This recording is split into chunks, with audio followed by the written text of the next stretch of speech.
l'invité de la matinale. KTO Radio. Interview droit canonique ce matin, à l'instar de la justice civile, souvent lente à être rendue. La justice canonique connaît un peu le même problème, une défaillance soulignée par Léon XIV. Alors pourquoi cette lenteur? Quel problème plus général cela engendre et comment les résoudre? Notre invité pour y répondre est président du tribunal pénal canonique national, le TPCN, le chanoine Albert Jacquemin, prêtre du diocèse de Paris. Notre invité, bonjour. Bonjour monsieur. Merci d'être avec nous en direct. On va revenir avec vous sur la création de ce tribunal qui a été voulu par les évêques français en 2021, car ça a un lien avec notre sujet, on va le voir. Un mot d'abord sur la justice canonique, nous préciser quelle est sa compétence et que juge-t-elle? Eh bien écoutez, elle juge de divers cas de divers délits. En ce qui nous concerne, nous sommes plutôt en matière pénale. Vous savez qu'on peut juger par exemple de la validité d'un mariage. Alors ça c'est un droit particulier.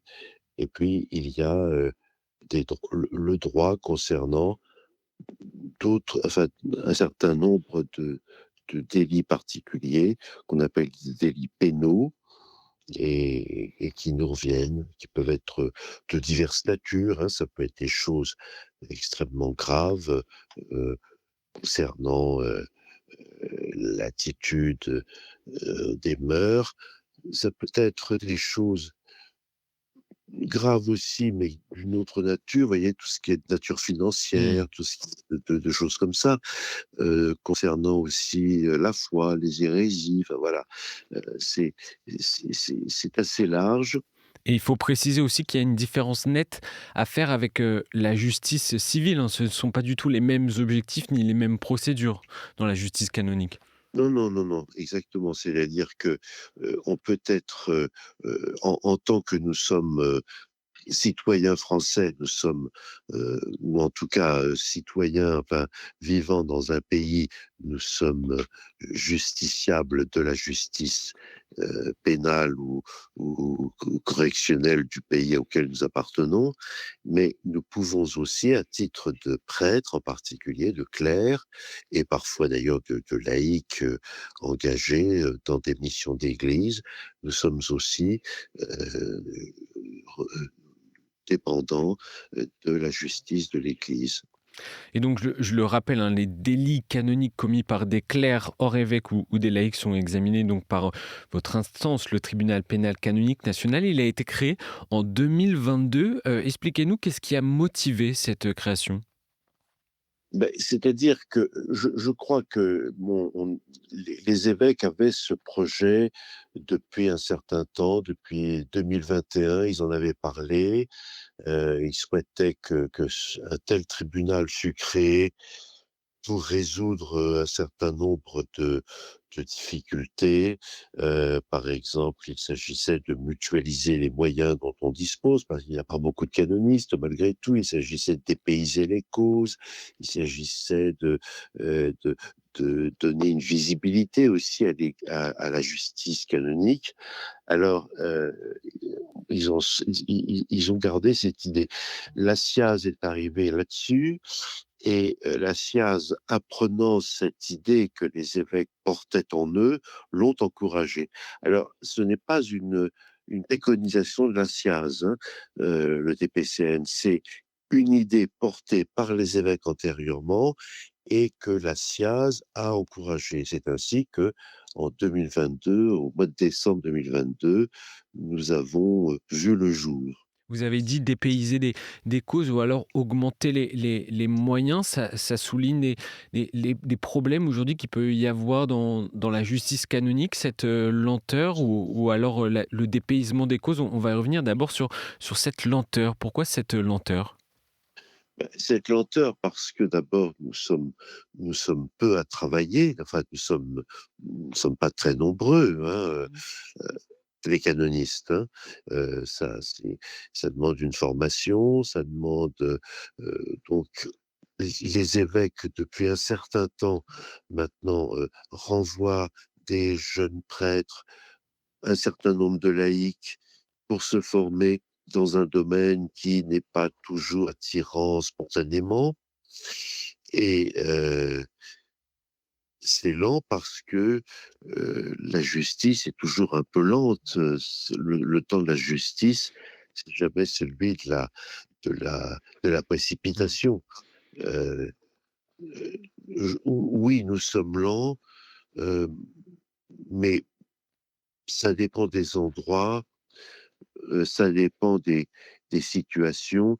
Je crois que en ce qui nous concerne, compte tenu du nombre de personnes que nous sommes et celles que nous sommes sont là à des fractions de temps, très diverses et parfois, très étonnantes, vous voyez? Vous êtes combien au tribunal pénal, canonique national? Bah, écoutez, nous sommes actuellement, 16 juges, plus les avocats, plus les notaires, plus les promoteurs de justice. Bon, ça fait, hem, je dirais en gros, ça fait, 50 personnes, vous voyez? Bon, mais on n'est pas 50 là tous les jours parce qu'on est répandu sur l'ensemble du territoire, parce que nous avons compétence sur l'ensemble du territoire de la conférence des évêques, parce que, les prêtres qui sont là ou les laïcs d'ailleurs, ne sont là que pour un quart de temps, un demi-temps, et cetera. Vous voyez? Heu, tout le monde fait autre chose à côté. Oui, c'est effectivement, ce qu'il faut, préciser. Père, Albert, Jacquemin, je voudrais revenir sur les propos de Léon XIV, il a cité une justice trop lente dans le livre de la vaticaniste américaine Elise Ann Allen. Léon XIV, pape missionnaire d'une église mondialisée, c'est le titre du livre aux éditions Rocher-Artege. Pour donner le contexte, le Saint-Père revenait avec la journaliste sur des affaires de violences sexuelles survenues, dans son diocèse lorsqu'il était évêque de Chiclayo au Pérou. Dans le cas d'une affaire liée à des abus ou des violences sexuelles, combien de temps peut prendre une affaire à être jugée? Écoutez, tout dépend de la j'allais dire de la nature de l'affaire, hein. En ce sens que, si le signalement est fait rapidement, si les choses sont traitées, sans tarder, heu, le signalement, puis une enquête préalable qui est faite, si les choses ne traînent pas, parce qu'il peut arriver que les choses traînent, en raison du de du manque de personnel, ça c'est la Mmh. première chose, des éloignements, vous voyez, enfin, bon. Alors, de pouvoir rencontrer des personnes qui sont victimes, parce que ce n'est pas toujours facile, de pouvoir bon, alors tout ça prend parfois beaucoup de temps. Ensuite, la procédure commençant, ça prend aussi du temps parce qu'il faut le faire selon des normes. C'est de la justice.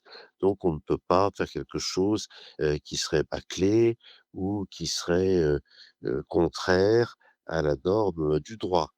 Heu, il faut à nouveau trouver les personnes, il faut bien qu'elles veuillent venir, enfin et cetera. Il faut qu'on se trouve des moments de rendez-vous communs entre quelqu'un qui habiterait au bout de la France et nous.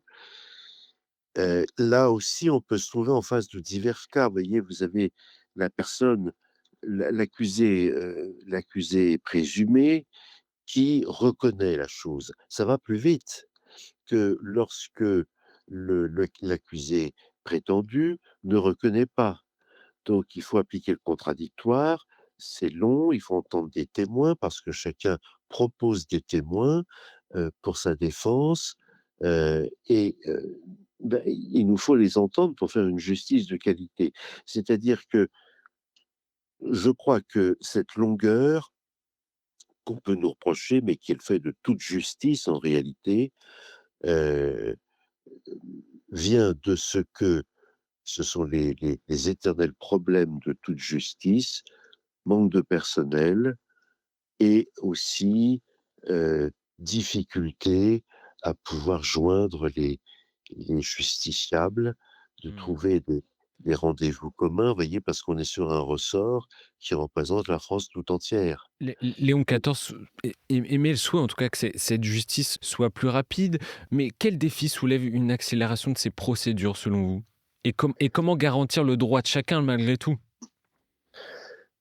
Ah bah, il faut moi je ne vois pas autre chose dans un premier temps, si vous voulez, spontanément, je ne vois pas autre chose que d'avoir davantage de personnel. Mmh. Ça, c'est certain. Heu s et davantage de personnel travaillant d'une manière, je dirais dédiée, totalement au droit. Vous voyez, moi, je dirige le tribunal pénal canonique national et mon temps de présence, enfin, en tout cas statutairement, est de 50% de mon temps, ce qui semble beaucoup, mais qui ne l'est pas. Oui. Parce que, ça veut dire qu'il y a autre chose à faire à côté. Mes collaborateurs sont dans la même situation et je suis, moi, de tous ceux, qui y travaillent, celui dont la fraction de temps est la plus importante. Et comment on fait pour, augmenter le nombre de canonistes? Il faut les enfin, comment faire? Ah beh, il faut que des gens veuillent le faire parce que on ne fait pas boire un âne qui n'a pas soif. Par conséquent, il faut qu'il y ait des chrétiens, des laïcs, mais aussi des clercs, bien sûr, qui, souhaitent, recevoir cette formation C'est une et donc formation qui est très longue en plus. oui, c'est une formation spécialisée, vous comprenez? Alors c'est long, c'est coûteux parce que ce n'est pas gratuit et donc il faut que la personne qui s'engage dans cette voie, le fasse suffisamment longtemps, de sorte qu'il y ait, pardonnez-moi c'est un peu trivial, mais qu'il y ait retour sur investissement, voyez-vous? Bon et la personne doit et puis, comme c'est une matière assez particulière, assez, pas qui n'est pas facile, eh bien, elle demande du temps pour pouvoir parvenir à une maîtrise de la situation.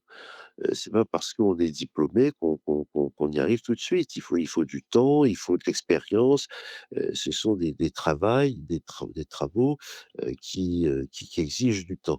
Donc actuellement, on voit bien les évêques en France, ont compris cela et renvoient ou envoient un certain nombre de prêtres ou de laïcs qui seront destinés à recevoir une aide de mission pour ces derniers, pour se spécialiser en droit et venir augmenter et les officialités diocésaines et notre officialité, car c'en est une, en matière pénale. Parce que nous avons aussi toute je dirais la cohorte des avocats, qui sont des avocats ecclésiastiques formés d'une manière particulière à ce droit particulier et qui sont, eux aussi, pour la plupart des laïcs.